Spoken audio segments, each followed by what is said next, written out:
No, it's probably not normal to need Viagra to get up with your hot girlfriend. So then they find out that, oh my, it's actually porn.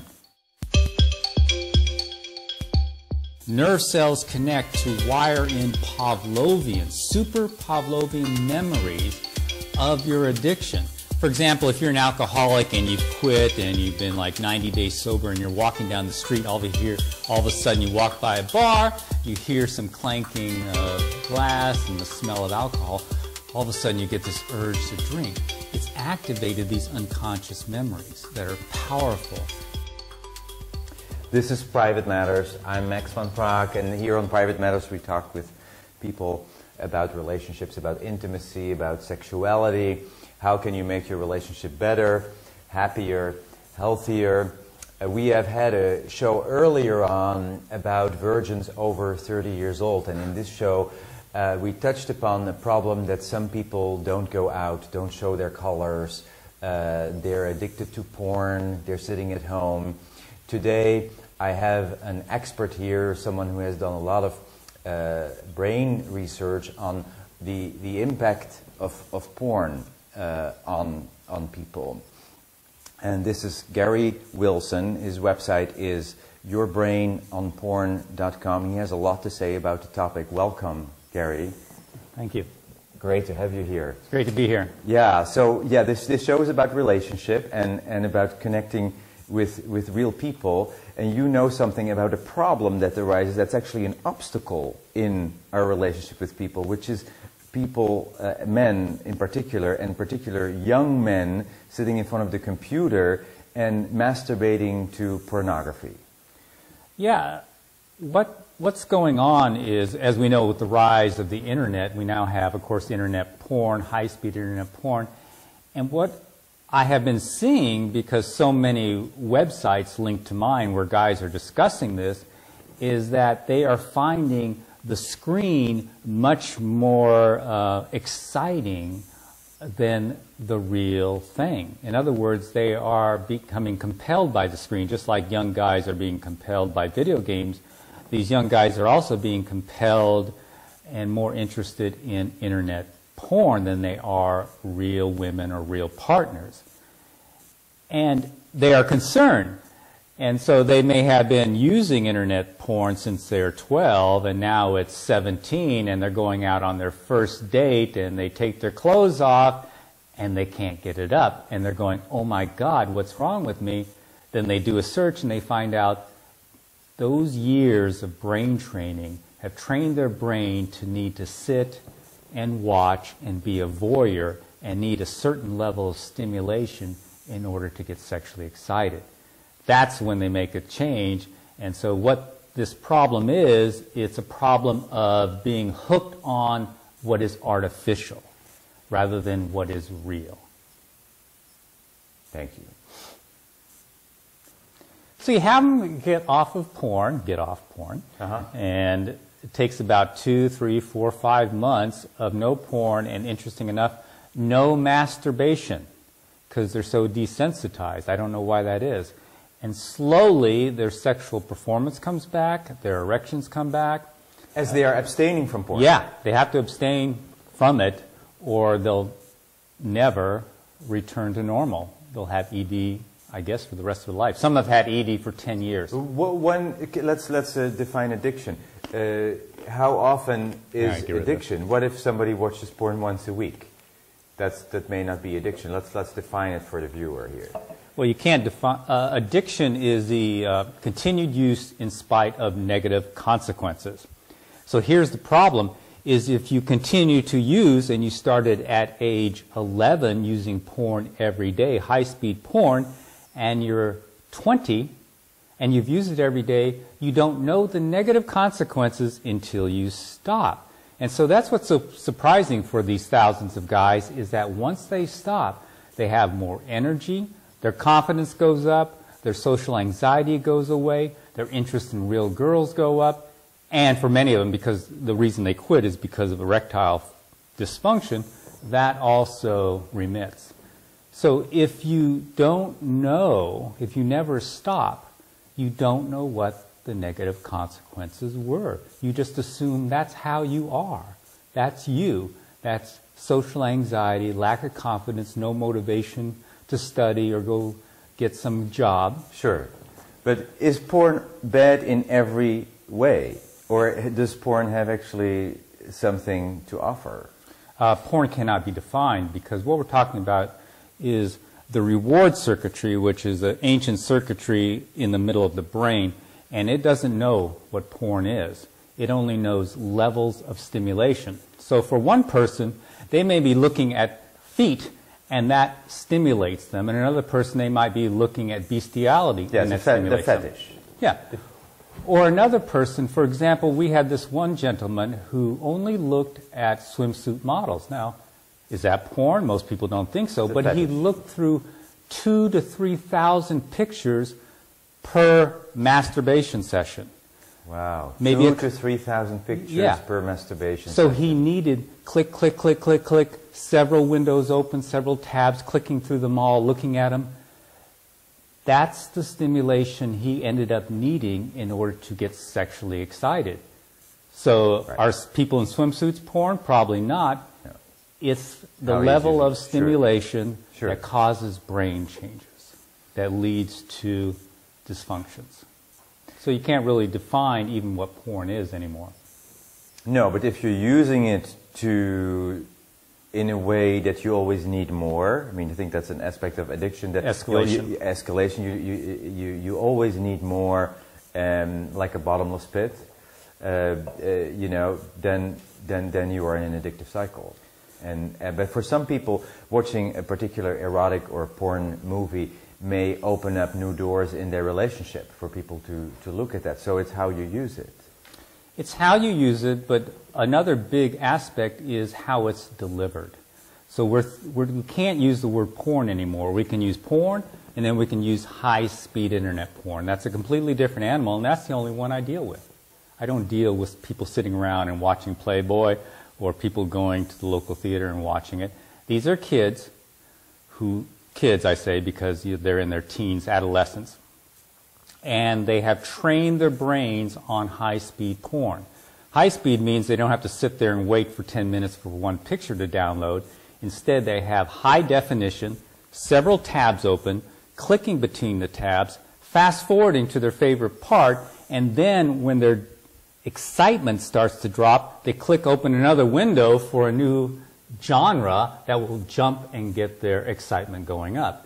This could not be done before high-speed internet porn, and this is the brain training that's going on. So the discussion for me is high-speed internet porn and how that differs from everything before. Because look at it. We've had written words. We've had pictures. Were they addictive? Put them together. You have Facebook, and now you have the ability to click, click, click, click, click, and people are getting addicted to words and pictures. Yes. So it's a different type of medium with a different type of delivery. Gary, you're coming to this as a therapist, right? No, I'm not a therapist. You're not a therapist. I'm a physiology and pathology teacher who got drugged into this. I see. Not wanting to do anything with it. This is an area of research. Yeah, so I've taught anatomy and physiology for about 20 years, and of course I taught neurobiology many, many times. About 12 years ago, I met my wife, and my wife, we wrote some books together, and they had to do with the neurobiology of sex, bonding, and all those events occur in the reward circuit, and that's the same place that addiction occurs, where the reward circuit changes. So I became very familiar looking at all the science and the abstracts and the research of this area. And you collected all of this on this website called Your Brain on Porn. Your Brain on Porn. Not actually. What happened is about 6 years ago on my wife's site, which was about sexuality and couples, all of a sudden Google put together the words sex and addiction and orgasm, and these guys started showing up on the forum and saying, we're addicted to porn, or I have erectile dysfunction, what do we do? And my wife, who is running the forum, says, I don't know. And since Google put those posts together, more and more started showing up, and finally, we decided a few years into it to write a few articles about it. Well, then even more showed up, and eventually we wrote a few articles about guys recovering from erectile dysfunction, guys recovering from social anxiety by giving up porn, and then that site exploded. And my wife finally said, could you please organize all this material, because she has a very disorganized site, and put it over on a new site. And that's what we did. We put the guys' stories and the questions, and then things exploded. All of a sudden, my site became very popular, Your Brain on Porn, and I followed all the links back to the other sites that were linking to it. Virtually none of them were porn recovery sites. They were all sites where guys congregate, like pickup artist sites, or sex sites, or sports sites. Would you consider your site as a porn recovery site? Yes, it would be. Also for people who have worked in the industry? No. It's only for guys who... Why not, actually? It could be. I mean, if you have been shooting as an actor, you've been shooting porn as an actor or an actress for most of your life, and I come to you. I say, don't come to me. Okay. This is for guys who are hooked on internet porn. Okay. It's not for... We don't even deal with people in the industry or the moral stuff. Or but there's like problems there too. You can recognize that. I guess I don't study that. Okay. I really know nothing about it. Okay. My focus is just simply guys, and I say guys as if girls aren't involved, but we only have guys who show up. Yes. Males. So what I found out following these links, just to continue, is that it's huge. Followed these links, thousands of websites in about 40 different countries. Some of the threads were 10,000 posts long, and all these guys were pretty much discussing sexual dysfunction. They're in their late teens, 20s, and a few in their 30s. And they're saying, my God, I can't get it up anymore. I'm 25. What do you think the problem is? And then someone would put in a link to Your Brain on Porn, and they go, oh my God, that's me. So that was the big aha moment for me. I really saw that this might be a very significant problem for the younger generation. Especially younger men. Absolutely. Because here's the little thing, is we've had a few older men who in their 40s and 50s who have porn-induced ED. They give it up, their sexual function comes back. These guys can recover in 6 to 8 weeks. The older guys, 40 and 50. The younger guys can take 3, 4, up to 9 months to recover. And their testosterone's higher. And of course, we know how it is when you're 18. I mean, everything's a lot higher, if you know what I mean. And they take longer to recover. So the question is, why is that? Is because the difference between the two groups is these guys already had their sexuality.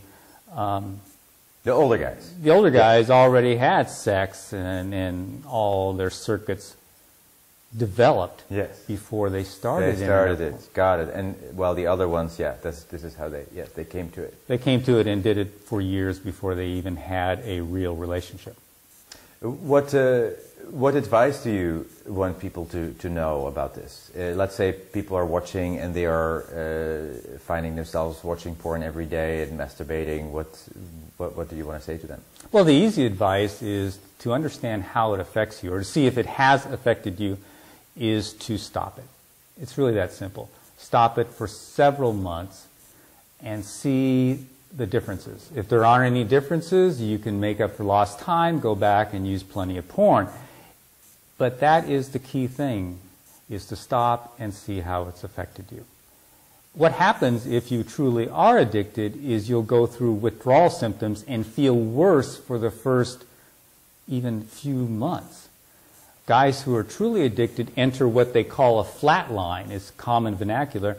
Is they lose their libido, they swear that their penises shrink up, and they have no sexual desire whatever. And then all of a sudden, after about 6 to 8 weeks, they slowly come out of that loss of libido and go up to a plateau, and all of a sudden real girls start looking exciting. And they're starting to get spontaneous erections again, and they're starting to want to chase real partners. So the key thing is to stop using porn. That's how you find out if it's affected you. Stop using porn. Yeah. Yes. And then just see. Yeah, just see. If you feel and if you can't stop, clearly you have an addiction. That's right. That's right. It should be easy to stop. Now, there's a lot of people who are actually not single, but they're in a relationship, they're in a marriage, and they're finding, they are turning to porn. They're married and the wife doesn't think it's really cheating, or they're not sure whether it's cheating, but they feel cheated somehow, right? The partner feels cheated, the man goes to porn, and it takes energy away from the intimacy, from the relationship. Can you comment on that? Well, since all my data or all my information really comes from guys, the guys who are married and in relationship, they often show up again to quit because they're having sexual problems. When they quit, they notice that all of a sudden their partner, who they thought was boring, is now exciting once again. As they take several weeks to eliminate the porn, they find them attractive again. And so that's the big thing we see. We don't often hear the stories of the women. Occasionally women will show up and write and say, oh, you know, he's so into porn, you know, he doesn't get excited for me. But the guys see a big difference, and they're very happy about it, to have a renewed relationship. They do. Yeah. If they make the decision to stop. Yeah, and that's the thing, is we see not so many in their 40s and 50s. It's mostly the young guys who are showing up. So, have you talked to people in the porn industry, or to producers, or I was actually thinking about inviting people from kink.com to our conversation, and just have them hear what's the other side of what they're doing, what's the result of what they're doing. I mean, they're in their own vision of producing this, and it's financially very rewarding. It's good for those people, I think, to hear what you have to say. They may not want to listen, but yeah, I mean, I don't have any moral qualms about porn. It was, 5 years ago, it was like, porn, I don't care. And I don't care. I don't care what anyone does. So it's not in my background. I have no religious background. So I wouldn't have a debate with anyone. I'm fine with everyone doing whatever they want. My concern was to fill a gap. And there's a gap of knowledge, a huge one, between what is being said and the reality. So what I mean is, what's being said is that no amount of porn can cause problems. There's no such thing as porn addiction. Using porn consistently cannot cause a problem. Well, this is false. It's clearly false, because we have tens of thousands of guys who are eliminating a single variable, porn use, and seeing tremendous benefits. So clearly it is causing problems. So the big gap, the big meme out there is that it can't cause problems. Yes. And if there's any objection to porn use, I don't have an objection, but if there is one, it has to be based on something moral or religious. So the huge gap is filled in, and the young guys show up and they say, oh my God, I was told that porn was healthy. So here's the way they think. They think masturbation equals healthy, okay? Since masturbation and porn are synonymous for this younger generation, that means porn is healthy. And since you're young and you don't think things through, you think, well, more is more healthy. Sure. And that's where they end up using a lot. Where should these guys go to get support for abstaining? I haven't heard of a 12-step program that focuses on this. This would be actually a good thing, I think. There is Sex and Love Addicts Anonymous. There is Codependence Anonymous. There is all kinds of relationship addiction groups. There should be a group for porn addicts as well. What do you think? Well, there is. My site is not that, but it has links to other sites. There's huge sites where young guys are actually not a supporting. site, an actual group where you meet face to face in face the room. to face. If in the room, sitting in a circle, this creates more healing. We were talking about it with a woman last week here in an interview who says women need actually the physical coming together, it's very healthy to not just sit behind the computer. It's actually healthy to come together and meet in a room, and that's what 12-step people do. Yeah, I agree with you. That would probably be very healthy, but it's unlikely to happen because there's shame associated with it. So since the guys are young guys who live in an internet age, they actually, most of them prefer to go on the internet and write. The ones do mention, okay, I've gone to a 12-step, but they've gone to a sex addiction. Yes, for people who go to prostitutes or are addicted to a partner, yes. Yeah, and that's a completely different animal than starting on internet porn at age 11 and not being able to stop at age 18. So yeah, I would agree with you. It would be great if they had some place to meet, but I don't know of any. You're right.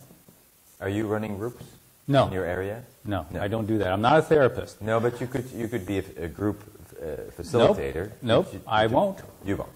I am I'm a teacher. That's my job. So I teach. I give them the science behind addiction and the science behind their symptoms. And when they learn that, it's really a benefit because they can detach and say, oh, you know, it's my primitive brain that's causing me to want to sit here and click from picture to picture.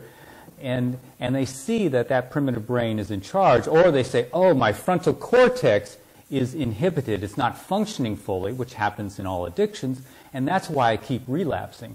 So they can detach and they can almost see their brain doing things it doesn't want to. They have a term, they call it their scumbag brain that's making them do this.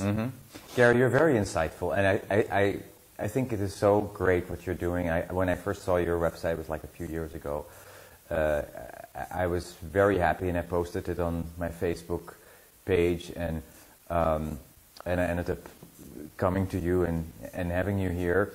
How did you get to this passion? I mean, you're very passionate actually about it.